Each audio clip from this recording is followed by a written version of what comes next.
Boa noite a todos. Tudo bem com vocês? Animados? Domingo passado nós estávamos aqui e eu estava elogiando até a igreja, feliz porque a igreja estava tão cheia no domingo passado. Eu quero fazer um apelo para vocês, irmãos. Nós não podemos ser adventistas, sabatistas, matutinos. Nós precisamos estar na igreja em todos os cultos. E quando a gente vem na igreja no domingo à noite, é sempre uma oportunidade de aprendizado também. E eu louvo a Deus pela presença de vocês que estão aqui. Sejam muito bem-vindos. E louvo a Deus pela presença daqueles que nos assistem pelo nosso canal no YouTube, que nos acompanham também pelo Instagram e que estão conectados aí na mensagem, né? Deus abençoe a todos aqueles que nesse momento terão acesso à palavra de Deus através das redes sociais. Deus seja louvado pela vida de cada um de vocês. Amém? Feche seus olhos, vamos orar mais uma vez, vamos pedir a bênção de Deus sobre sua palavra nessa noite. Pai que habita nos céus, louvo o teu nome e te rogo que abençoes cada um dos teus filhos que vem à tua igreja para ouvir a tua palavra. Alimenta-nos com a tua verdade, fortaleça-nos com o poder do teu Espírito, sustenta a nossa fé e queira reavivar em nós a cada dia e a cada momento a esperança da breve vinda do Senhor Jesus. Fala ao nosso coração hoje, através da tua palavra. É o que nós te rogamos agradecidos em nome de Jesus, e todos dizem amém. Abra sua Bíblia em Daniel capítulo 3. Daniel capítulo 3.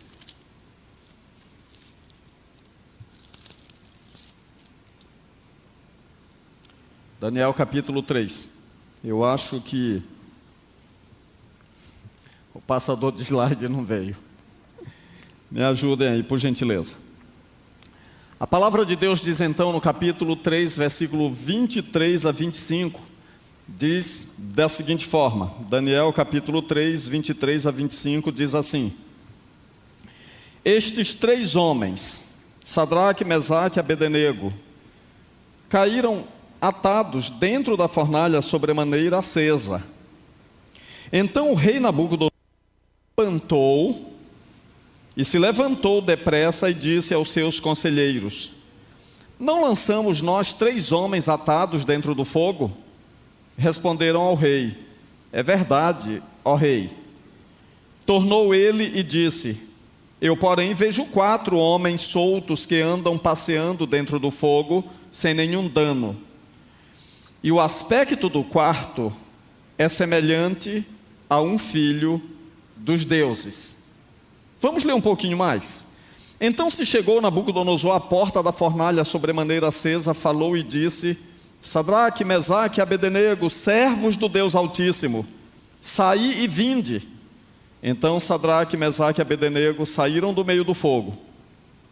Ajuntaram-se os sátrapas, os prefeitos, os governadores e conselheiros do rei e viram que o fogo não teve poder algum sobre os corpos destes homens. Nem foram chamuscados os cabelos da sua cabeça, nem os seus mantos se mudaram, nem cheiro de fogo passara sobre eles.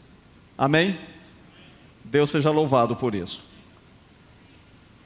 Nessa série que nós estamos trabalhando sobre Daniel, estamos trabalhando 2 sermões por capítulo. Na verdade, isso é apenas para que a gente não demore muito em Daniel. Porque na verdade, a vontade que dá é de pregar o livro de Daniel minuciosamente, detalhadamente, verso a verso, talvez até palavra por palavra. Seria extremamente mais significativo, porque nós poderíamos assim estudar de forma muito mais detida cada detalhe importante e crucial desse livro. O livro de Daniel, irmãos, é um livro maravilhoso, é um livro que fortalece a nossa fé, que mexe com a nossa vida espiritual. Todos nós conhecemos a história dos meninos cativos, desses servos de Deus, que no ano 605 foram tirados de suas casas, foram levados para a Babilônia e eles passaram por torturas imensas, torturas absurdas. Eles passaram de certa forma por abusos emocionais, abusos psicológicos extremamente grandiosos e até físicos também, Porque tudo indica que eles foram castrados, porque eles chegaram na Babilônia e foram colocados aos cuidados do chefe dos eunucos. E esse foi um tratamento invasivo, um tratamento doloroso, um tratamento de muito choque para aqueles meninos que estavam sendo tirados da sua casa e levados para uma terra estranha. Quando nós vamos para uma terra estranha, de maneira que não dá para negar, a saudade vai bater. A saudade vai mexer no coração. Quando nós lemos os Salmos, se não me falha a memória, é o Salmo 137, que fala sobre a experiência dos judeus na Babilônia. E o salmista, ele diz assim: nós pendurávamos as nossas harpas lá nos salgueiros. Aí os babilônios chegavam e diziam assim: cantem para nós um dos cânticos de Sião. E aí eles diziam: como é que nós vamos cantar as canções de Sião, estando aqui nessa terra de exílio? A saudade batia, o sofrimento emocional deles era muito grande. Agora, queridos, esses jovens cativos na Babilônia, eles tiveram que sofrer um choque de cultura imenso, um choque absurdo. Por quê? Porque na sua terra eles eram conhecedores dos seus livros sagrados, eles eram conhecedores do único Deus verdadeiro, eles tinham um aprendizado na religião que era completamente diferente da cosmovisão babilônica em relação à sua religião. Os babilônicos eram idólatras, os babilônicos adoravam os astros, adoravam Bel, Marduk, tantos outros deuses. Toda a comida dos babilônicos era sacrificada aos deuses. Eles tinham um sistema matemático diferente. Eles tinham uma visão completamente diferente. Então, quando Daniel e seus companheiros vão para a Babilônia, eles estão vivendo praticamente um momento que, em termos missiológicos, é muito profundo e é muito interessante. Por quê? Porque eles eram servos de Deus, vindos de uma cultura, inseridos em uma cultura diferente, onde eles tinham que ser intraculturais e ao mesmo tempo contraculturais. Isso não é tão fácil e nem tão simples. E esse é um dos maiores conflitos que a igreja vive, ou já viveu e vive ainda na atualidade. Agora, queridos, à semelhança daqueles meninos, nós hoje também estamos cativos em um mundo confuso. Nessa Babilônia mística que nós estamos vivendo, mística e escatológica. Agora, os versos que nós lemos hoje mostram um rei enfurecido. Um rei sobre o qual eu já falei no sermão anterior, que a sua autoridade foi ameaçada. No ano 595 ou 594, houve uma rebelião na Babilônia. Praticamente a autoridade de Nabucodonosor foi ameaçada, a sua autoridade foi questionada. E Nabucodonosor, dentro do seu palácio, ele teve que lançar mão da sua espada, ele teve que batalhar, ele teve que lutar para salvar sua própria vida e para manter a dignidade do seu reino. Agora eu imagino que Nabucodonosor, ele começa, depois desse atentado, ele deve ter tido assim uma série de crises e uma série de reflexões. E como ele era rei e ele foi ameaçado, eu imagino que Nabucodonosor, ele tomou a seguinte atitude, pensando de si para si: eu preciso reafirmar a minha autoridade. E só existe uma maneira das pessoas respeitarem a autoridade, ou duas maneiras: se não for por amor, é pelo temor. E agora então Nabucodonosor, ele manda fazer uma grande estátua. Por que uma estátua? Porque Nabucodonosor, apesar de necessitar da reafirmação do seu poder, mas ele ainda estava inculcado com o sonho e com a revelação que Daniel lhe dera. E como eu mostrei no domingo passado, ele esqueceu da revelação que foi dada a ele. Ele esqueceu que ele deveria ser apenas a cabeça de ouro. Ele esqueceu que Babilônia deveria ter o seu momento, mas o momento de Babilônia passaria. Sabem, queridos, a lição que Deus queria dar para Nabucodonosor é uma lição muitíssimo interessante que serve para cada um de nós. Nenhum de nós é eterno. Eu quero falar para vocês em termos de liderança de igreja, o momento de todos nós passa. O momento de todos nós passa. É sempre bom a gente lembrar que o Deus que bota, também tira. E isso é falado no capítulo 2 de Daniel. É Ele que coloca reis e que tira reis. Ele estabelece as estações e Ele muda os tempos. Ora, se Deus, irmãos, muda reis, muda impérios, por que Ele não mudaria a nossa função na igreja? Não é? Ele é o Deus da história. Mas sabem, queridos, a grande prova de um líder não é entrar, é sair. Esse é o grande teste. O grande teste de um líder não é entrar, é sair. É muito mais fácil quando os holofotes estão iluminando a nossa cara, trazendo brilho ao nosso ego.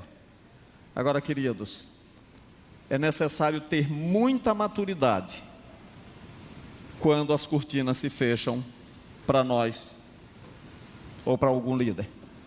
Esse é um teste, e é um teste de caráter, é um teste de nobreza, e é acima de tudo um teste de fé, de confiança, de submissão e de aceitação. Nabucodonosor e a sua Babilônia são um reflexo da rebelião contra Deus. Nabucodonosor e sua Babilônia, eles sempre foram um desafio ao plano que Deus estabeleceu. E esse desafio começa lá no Gênesis, desde as origens babilônicas. Agora Deus está dizendo para Nabucodonosor: Nabucodonosor, você tem um momento na história, mas você não é eterno. Agora Nabucodonosor, tentando reafirmar o seu poder, ele desafia a autoridade de Deus. E eu quero dizer para cada um de vocês que quando nós desafiamos a palavra de Deus, quando nós desafiamos a autoridade de Deus, nós estamos de certa forma querendo nos colocar no lugar de Deus. Porque quando eu substituo aquilo que Deus traçou para mim e eu coloco um outro plano, eu estou dizendo o seguinte: eu sou paralelo a ti, ou eu sou um substituto. É mais fácil se tornar um anticristo do que você pode imaginar. E sabem, queridos, às vezes nós limitamos ou delimitamos o anticristo a uma placa de igreja. Não. Precisamos ter muito cuidado com isso. Porque muito embora haja um anticristo profético e institucional, mas as nossas atitudes em relação àquilo que Deus revelou podem nos transformar em pequenos anticristos. E nós precisamos ter muito cuidado para que não sejamos achados em rebelião contra Deus. Precisamos refletir sobre isso. E Nabucodonosor agora ele está numa rebelião aberta, e ele está dizendo o seguinte: vocês vão adorar a estátua que eu mandei fazer, e essa estátua toda de ouro. Eu não admito ser apenas a cabeça de ouro. Eu não admito que a minha autoridade seja questionada. Eu não admito ser contrariado. Eu não admito que haja rebelião. Eu não admito que haja contravenção no meu reino. Portanto, a palavra de ordem agora é: decreto de morte para aqueles que não adorarem a minha estátua. E a estátua era dele mesmo. Tudo indica que era um símbolo de si mesmo. E sabem, queridos, é importante relembrar que o ouro era o símbolo da Babilônia, mas as medidas da estátua representavam o poder religioso. O 666. O que nós temos então aí? Um coquetel que nunca deveria se juntar: poder civil com poder religioso. Poder civil e poder religioso. Isso aqui é uma coisa temerária.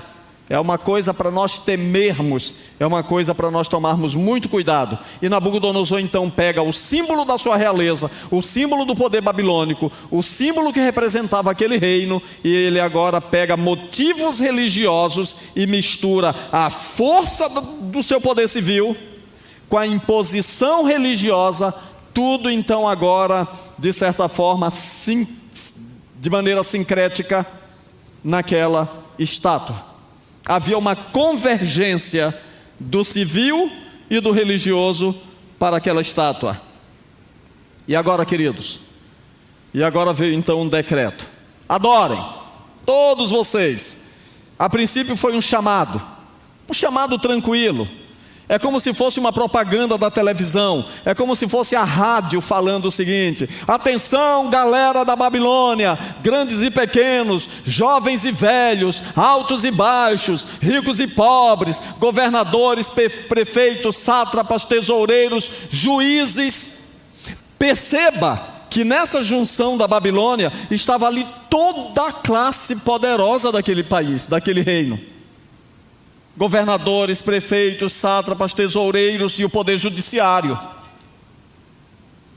E agora eles disseram o seguinte: vocês vão ouvir aí uma música maneira, uma música bacana, e quando vocês estiverem aí curtindo essa música, aproveite e ajoelha. Aproveite e ajoelha. Ajoelhem. Vocês já perceberam quantas vezes aparece essa ordem falando da música, da banda e da ordem para adorar? Aparece 3 vezes a menção da orquestra, mas aparecem 12 vezes, irmãos, 12 vezes a palavra adorar, no capítulo 3 de Daniel. 12 vezes. Esse é um número bastante significativo. 12 vezes. Aí veio a primeira ordem e todo mundo adorou, exceto 3 jovens. Imagina a dissonância: toda a multidão ajoelhada, 3 jovens ousaram não adorar. Irmãos, é necessário ter muita coragem de ser diferente. É necessário ter muita coragem. Hoje, as pessoas estão falando sobre o culto ao diferente. O culto ao diferente. Mas vocês já perceberam que na atualidade, essa idolatria do diferente, ela é perigosa? E às vezes é sutil também. Ontem nós viemos para a igreja que todo mundo de meias trocadas e todo mundo dizia assim: vivo diferente. Eu não gosto muito dessa expressão não, viu? Porque às vezes, a depender do contexto, ela vai trazer problemas. Entenderam? Deus criou uma família de homem e mulher, mas agora todo mundo diz: não, vivo diferente. Vivo diferente. Deus diz assim de forma absoluta: ou você é homem ou você é mulher. Mas o que nós estamos vendo por aí? O culto da diferença. Aceite o diferente, não critique o diferente. Mas sabem, queridos, nós precisamos ter o discernimento para não entrar em bola dividida com aquilo que nós não precisamos entrar em conflito. Agora, nós precisamos ter a coragem de dizer o seguinte: eu guardo o sábado. Pode ser diferente para você, mas eu guardo conforme o quê? A Bíblia. O meu conceito de família, que está se tornando diferente na atualidade, nesse mundo pós-moderno, ele é bíblico.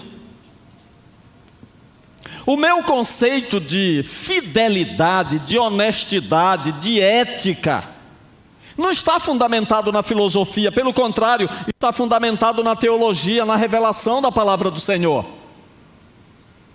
Entendem? É nesse contexto bíblico que nós precisamos ter coragem de ser diferentes. Coragem de ser diferente. Por exemplo, eu digo para a juventude da igreja, eu quero falar isso sem a menor vexação, sem o menor, diria assim, sem ter vergonha. Eu queria que os jovens da minha igreja se levantassem na sua escola, na sua faculdade e dissessem assim: eu só vou ter relações sexuais quando eu casar, porque esse é o certo. Isso é ser diferente. Isso é ser diferente. Ou seja, quando todo mundo está se prostrando no altar da imoralidade, irmãos, o mundo espera ver, e não só o mundo, Deus espera ter servos, jovens, que se levantem e digam o seguinte: não, eu tenho valores, eu tenho valores, eu tenho valores. Eu quero só abrir uma notinha de rodapé, para exemplificar, como eu falei de sexualidade. Os jovens da nossa igreja, os jovens cristãos de modo geral, eu digo o jovem cristão, de todas as denominações, os jovens sinceros de Deus, que estão espalhados por aí, por todos os lugares, eles sofrem uma batalha muito grande, um assédio, um ataque violento o tempo todo. As moças então, é bem verdade que de vez em quando a gente se depara com algumas moças que não são nem um pouquinho éticas, não são espirituais, não são comprometidas. Mas isso é exceção, não é a regra. A regra é que as moças são pudicas e querem ser fiéis, querem ser verdadeiras. E eu quero dizer uma coisa para vocês, meninas da minha igreja, especialmente para vocês meninas, relembrando aqui uma palestra que eu gostava de fazer no EJC. Quando o seu namorado disser assim: se você não tiver relações sexuais comigo antes do casamento, eu vou te deixar. As meninas da igreja precisam ter autoestima, precisam ter senso de valor. Você pode dizer para o seu namorado o seguinte: isso é uma ameaça? Se for uma ameaça, é melhor que você vá embora mesmo antes que prossiga a ameaça. Você não vai perder nada em deixar um namorado que te ameaça, porque um namorado que ameaça não é homem de verdade.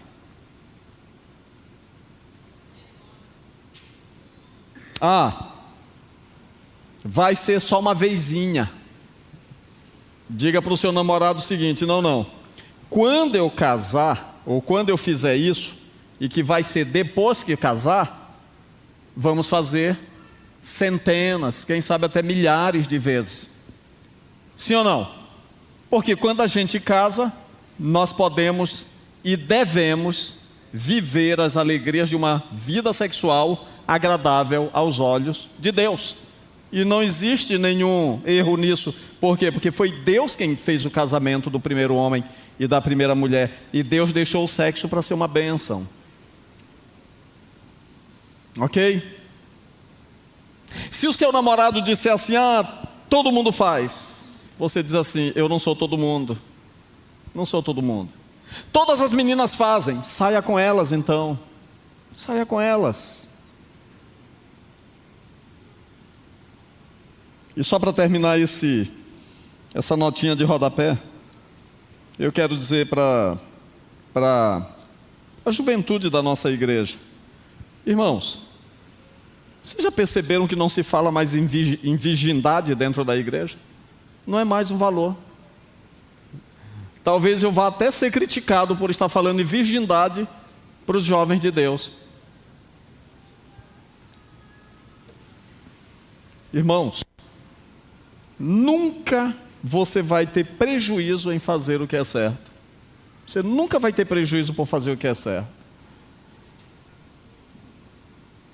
E eu quero terminar essa notinha de rodapé contando de uma moça que as amigas dela diziam para ela assim: você é careta, você ainda é virgem, você é isso, você é isso. Ficavam zoando com a menina, porque ela não vivia nas baladas, na festa, nas orgias. Entendeu? Que infelizmente, algumas pessoas, alguns jovens da igreja ainda não entenderam o que significa a ética sexual de um crente. De vez em quando eu ouço coisas absurdas do tipo assim: a galera acabou de sair de um programa da igreja e estava se combinando para ir para as caixas dos infernos para fazer coisas que eu não vou nem falar. porque é vergonhoso falar. E aí estavam perturbando a vida de uma menina crente, uma menina sincera, uma menina de Deus. Porque ela ainda era virgem e ela disse assim, não, eu só vou ter relações sexuais depois que eu casar. E começaram a zoar com ela. E essa menina era uma menina de Deus. E ela disse assim, a qualquer hora eu posso me tornar o que vocês já são, mas vocês nunca mais poderão se tornar o que eu ainda sou. Coragem. Coragem. Determinação, identidade. Coragem de ser diferente. Diferente pelo que é certo, gente. Diferente pela verdade. Diferente pelo que de fato vale a pena, pelo caráter, não pelos modismos do mundo. Às vezes nós estamos nos ajoelhando, rompendo nossos valores, estamos entregando a nossa força, porque eu tenho medo de ser diferente do meu grupo, do meu grupinho não me aceitar. Eu quero dizer para os crentes, que assim como Daniel e seus companheiros foram meninos solitários lá na Babilônia, irmãos, querendo ou não querendo, nós vamos viver um nível de solidão nesse mundo. Não adianta. Sabe por quê? Porque não dá para falar a mesma língua, mesmo que não queiramos nos afastar dos nossos amigos.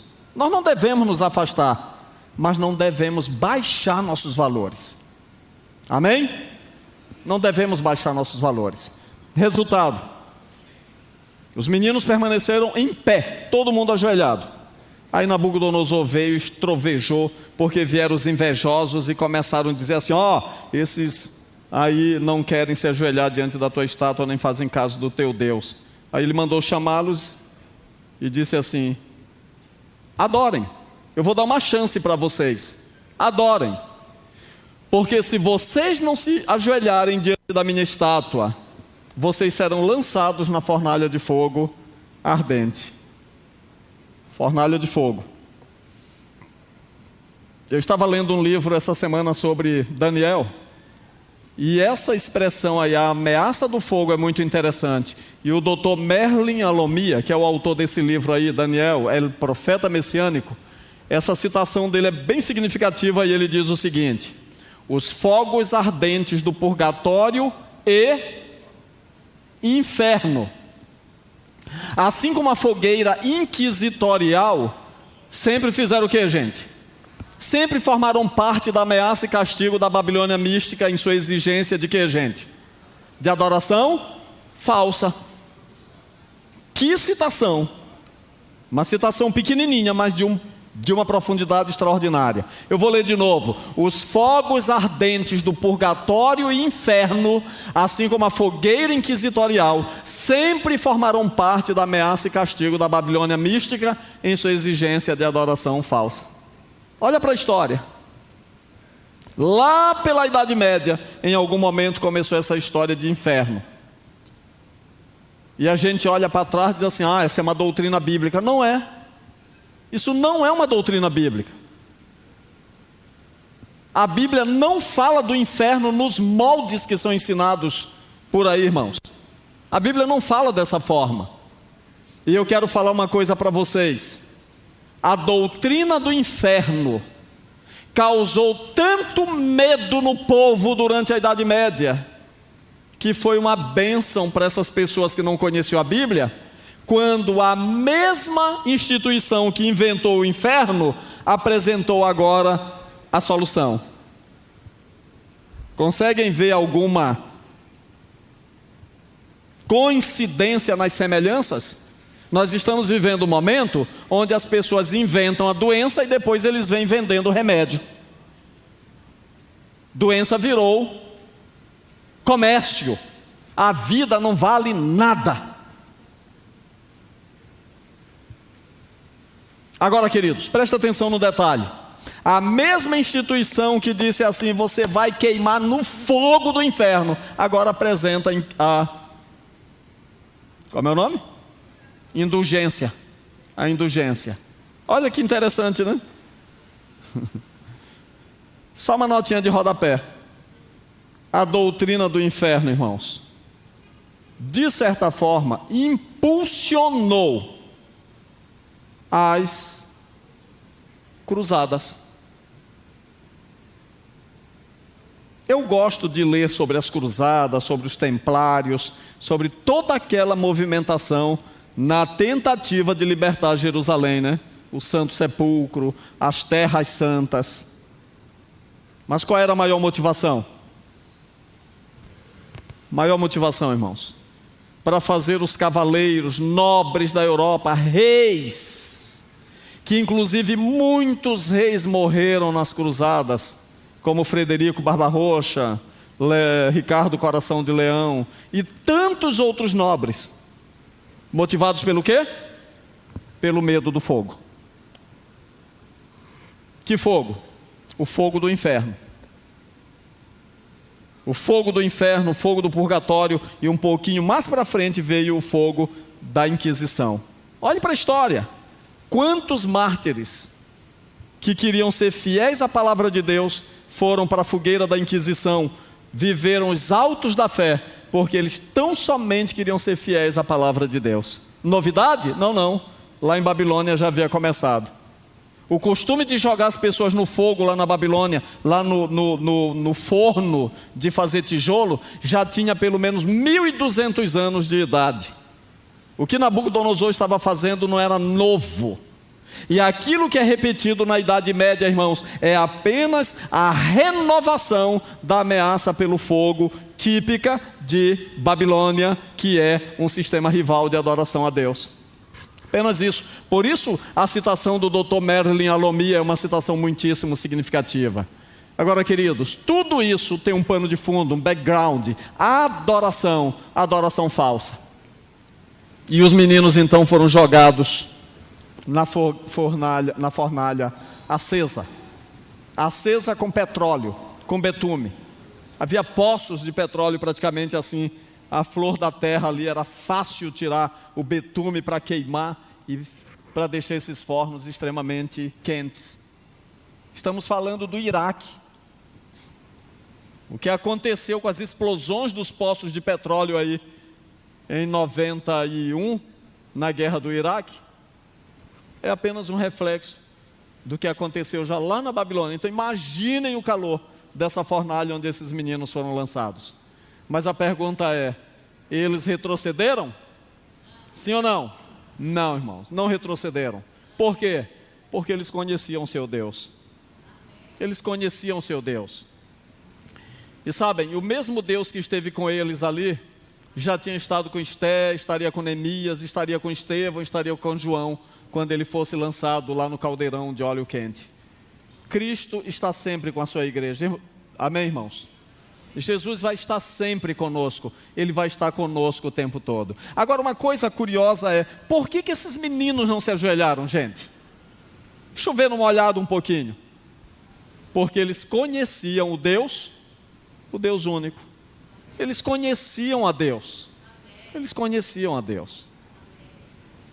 A palavra de Deus diz assim: e a vida eterna é esta, que te conheçam a ti como único Deus verdadeiro, e a Jesus Cristo a quem enviaste. Olha o que diz ainda o Dr. Merlin Alomia. Daniel estabelece, além de toda dúvida, que Jeová é o único Deus verdadeiro. É um pregão que recorre o livro todo, no refeitório, capítulo 1, na sala de aula, ainda no capítulo 1, no palácio, inclusive no forno de fogo e no fosso dos leões. Em todos esses momentos, o discurso é o mesmo, através da vida desses meninos. Qual era o discurso? Temei a Deus e dai-lhe glória. Adorai aquele que fez o céu, a terra, o mar e as fontes das águas. Por quê? Porque não há outro digno de ser adorado. Amém? Não há outro digno de ser adorado. E eu quero dizer uma coisa para cada um de vocês que está aqui na igreja me ouvindo e que está em casa e que vai ver esse sermão depois. Nós precisamos conhecer o nosso Deus e saber por que o adoramos. Porque somente Ele é Deus, somente Ele é Criador, somente Ele é Salvador.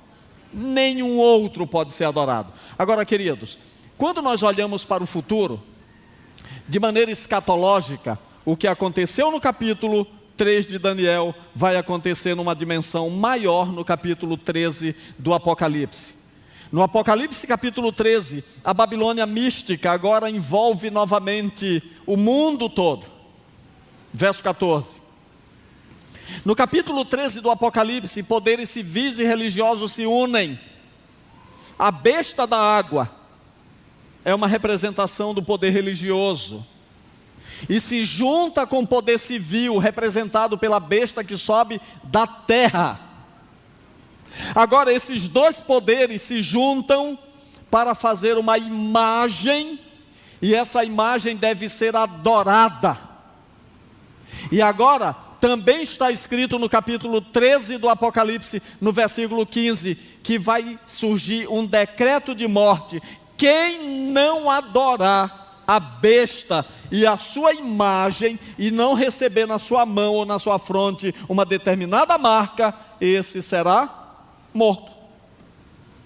Há um decreto de morte. Essa linguagem, ela é extraída completamente do capítulo 3 de Daniel.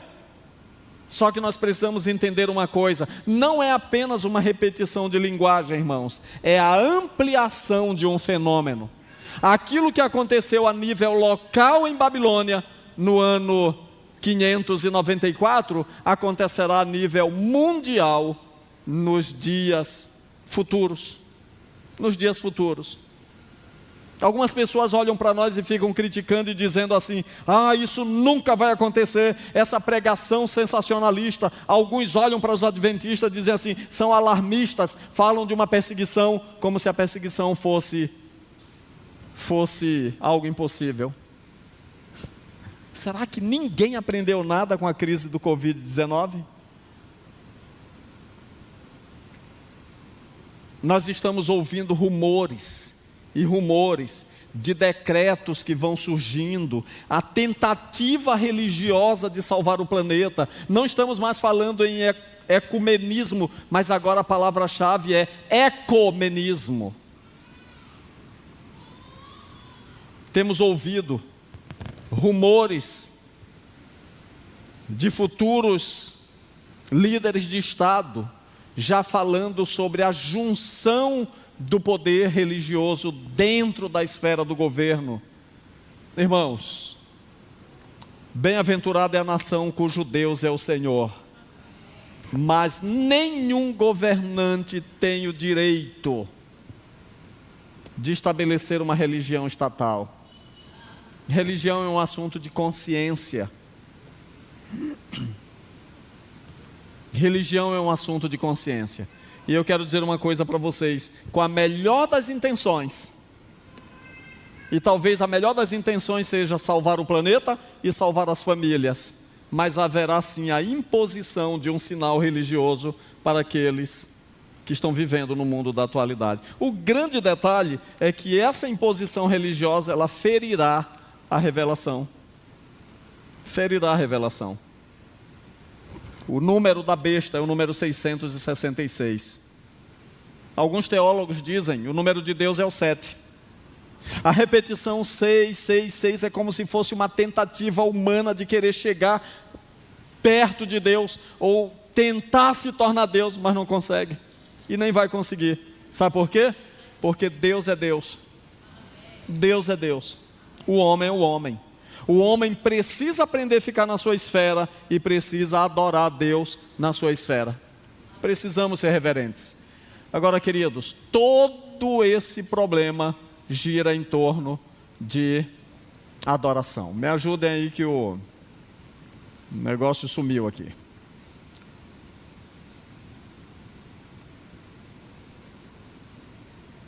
E sabe, queridos, a palavra-chave é adoração. Adoração. Adoração. Os slides ficaram revoltados. Vamos então, vejam bem, adoração, essa é a palavra-chave.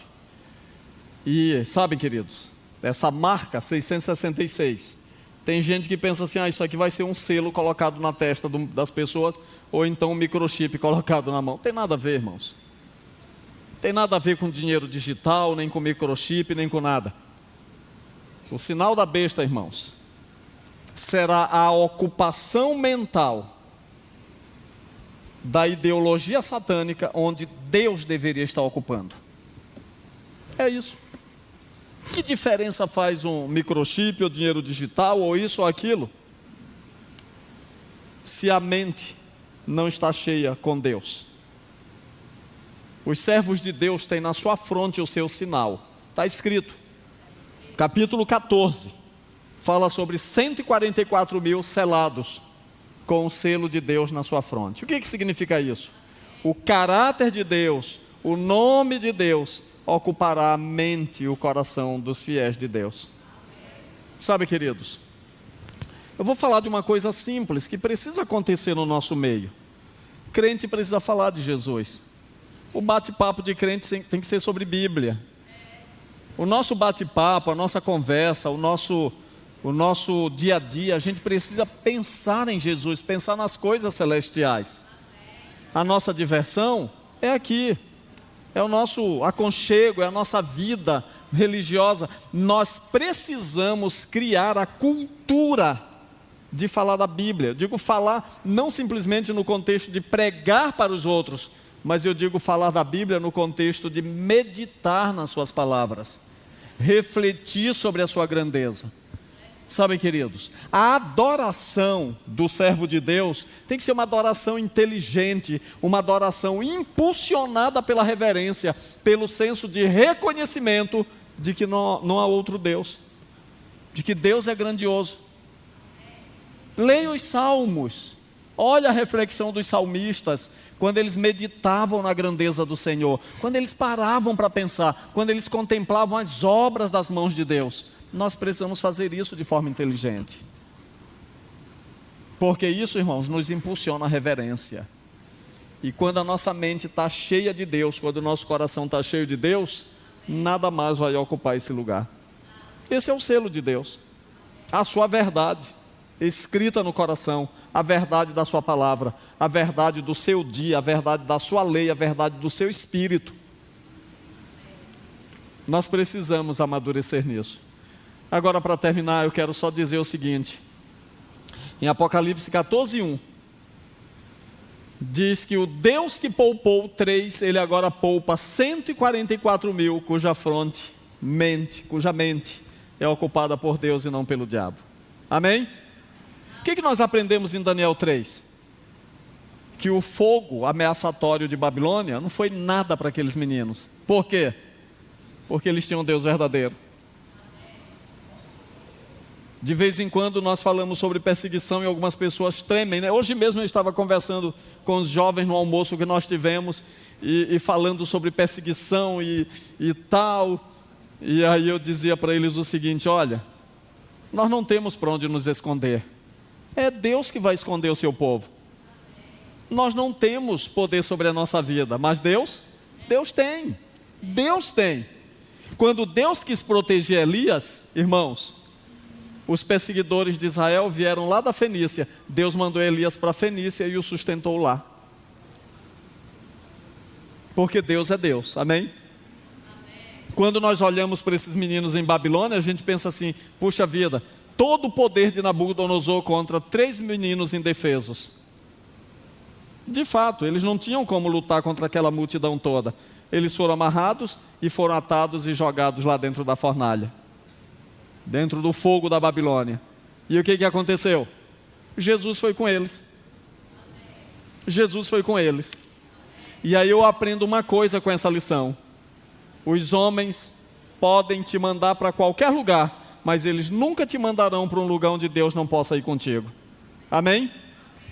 Deus está com seu povo, e o mesmo Deus que salvou aqueles 3, Ele agora salva toda a multidão de fiéis que estará selada com o selo de Deus na sua fronte, os 144 mil que serão glorificados e habitarão para sempre com o Senhor. Amém? Precisamos crer em Deus. Por isso a palavra de Deus diz assim, em Isaías 43, de 1 a 5. Vamos ler juntos, porque vocês conhecem o verso. Mas agora assim diz o Senhor que te criou, ó Jacó, e que te formou, ó Israel. Não temas, porque eu te remi, chamei-te pelo teu nome tu és meu. Quando passares pelas águas, elas não te submergirão. Quando passares pelos rios, eles não te submergirão. Quando passares pelo fogo, não te queimarás, nem a chama arderá em ti. Por quê?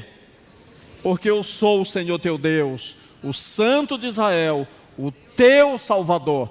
Dei o Egito por teu resgate, e a Etiópia e Sebá por ti. Visto que foste precioso aos meus olhos, digno de honra, e eu te amei, darei homens por ti e os povos pela tua vida. Não temas. Por quê, irmãos? Porque eu sou contigo. A palavra não temas aparece 360 vezes na Bíblia, 365. E alguns até dizem assim: para cada dia do ano existe um não temas. Não temas. Precisamos ser fiéis. Terrível é a crise para a qual caminha o mundo. Os poderes da terra, unindo-se para combater os mandamentos de Deus, decretarão que todos, pequenos e grandes, ricos e pobres, livres e servos, se conformem aos costumes da igreja pela observância do falso sábado. Todos os que se recusarem a conformar-se serão castigados pelo quê? Pelas leis civis, e declarar-se-á finalmente serem merecedores de morte. Por outro lado, a lei de Deus, que ordena o dia de descanso do Criador, exige obediência e ameaça com ira divina aos que transgridem os seus preceitos. Diante dessa situação, eu pergunto para a minha amada igreja: antes importa obedecer a quem? A Deus ou aos homens? Precisamos obedecer a Deus. Nós iremos cantar um louvor. E eu quero convidar todos aqueles que querem ser fiéis a Deus para renovar o seu compromisso de fidelidade. Estamos vivendo momentos difíceis. Momentos muito complexos. Mas sabem, queridos, nós precisamos cada dia renovar a nossa fidelidade para com o Senhor. Eu quero convidar todos aqueles que querem ser fiéis, que querem dizer: Deus meu Deus, meu Salvador, me dê forças, me ajude, capacita, me encha-me com teu Espírito. De nós mesmos nós não temos força nenhuma, nós não temos a menor possibilidade. Mas a Bíblia diz que Deus realiza, Ele efetua o querer e o realizar. Isso é do Senhor. Nós precisamos apenas aceitar. Eu quero orar com todos aqueles que querem ser fiéis a todas as provas.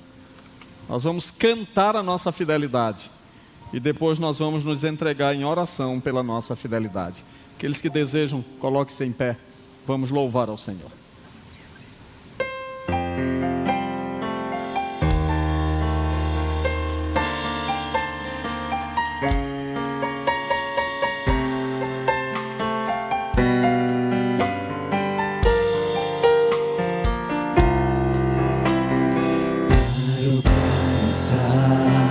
Nos desafios deste meu viver,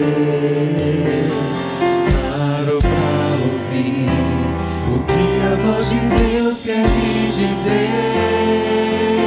São tantas as pressões que tenho que enfrentar, mas bem acima delas sei que está meu Pai.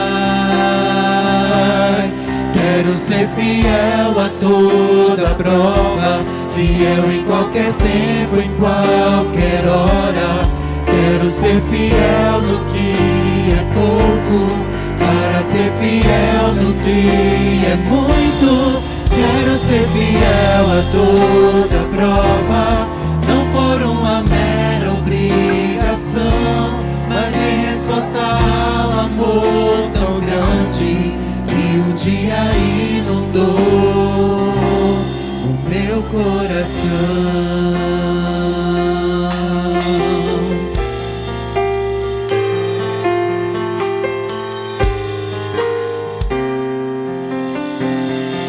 Posso triunfar Sou alguém que já venceu por mim. Posso me apegar à forte mão de um Deus tão grande assim. Em meio à provação, começo a louvar, e seu poder do alto vem me alcançar. Quero ser fiel a toda prova, fiel em qualquer tempo, em qualquer hora. Quero ser fiel no que é pouco, para ser fiel no que é muito. Quero ser fiel a toda prova, não por uma mera obrigação, mas em resposta ao amor tão grande que um dia inundou o meu coração. Deus majestoso, Pai tão grandioso, envie meu auxílio, seu anjo mais poderoso. Quero ser fiel a toda prova, não por uma mera obrigação, mas em resposta ao amor tão grande, ao amor tão grande, ao amor tão grande que um dia inundou o meu coração. Deus grandioso, Deus grandioso que habita nos céus, louvado e exaltado seja o teu nome. Obrigado porque assim como o Senhor levantou Daniel, Sadraque, Mesaque e Abednego lá na Babilônia, o Senhor tem levantado uma geração de jovens na atualidade. Jovens fiéis, jovens verdadeiros, jovens que lutam, que se esforçam, que buscam, que oram, que leem a Bíblia, que participam da missão. Jovens que clamam aos teus pés, jovens que choram. Ó Deus, eu te rogo que tenha misericórdia desses fiéis. Eu não me importo hoje com o joio que existe misturado na igreja. Eu te louvo pelos verdadeiros, pelos fiéis, pelos sinceros, pelos que clamam, pelos que choram, pelos que se esforçam, pelos que buscam, pelos que lutam contra o pecado, pelos que buscam santificação. Eu te rogo, ó Deus, que honre esses servos, esses jovens. E se porventura teus filhos estão passando pela fornalha da aflição, eu te rogo, Senhor Jesus, que esteja com eles, abençoando, amparando, fortalecendo e dizendo: filho, não temas, eu sou contigo, eu estou ao teu lado. Nos ajude a crer, ó Deus. Quando nós falamos sobre essas coisas que vão acontecer, que já aconteceram, que acontecerão em termos escatológicos, às vezes ficamos assustados quando nós olhamos para a grandeza da tribulação, quando nós nos concentramos no calor da fornalha. Mas ajuda-nos, ó Deus, a entender que não se trata disso. Nos ajude a entender que a tua palavra está focada na grandeza do Senhor como Deus único, que é maior do que o fogo, maior do que a água, maior do que qualquer Deus, maior do que qualquer imperador e maior do que qualquer ameaça. O Senhor é maior do que a morte. Portanto, nos ajude a crer e a entender, ó Deus, que tu és maior do que qualquer decreto real ou universal. Ajuda-nos a compreender e a ter a certeza de que o Senhor é único e o Senhor nos ama. Ajuda-nos a descansar nessa certeza e nessa paz. É o que nós te rogamos, agradecidos, em nome de Jesus, e todos dizem amém, amém, amém. Deus abençoe, fortaleça a vida de cada um de vocês.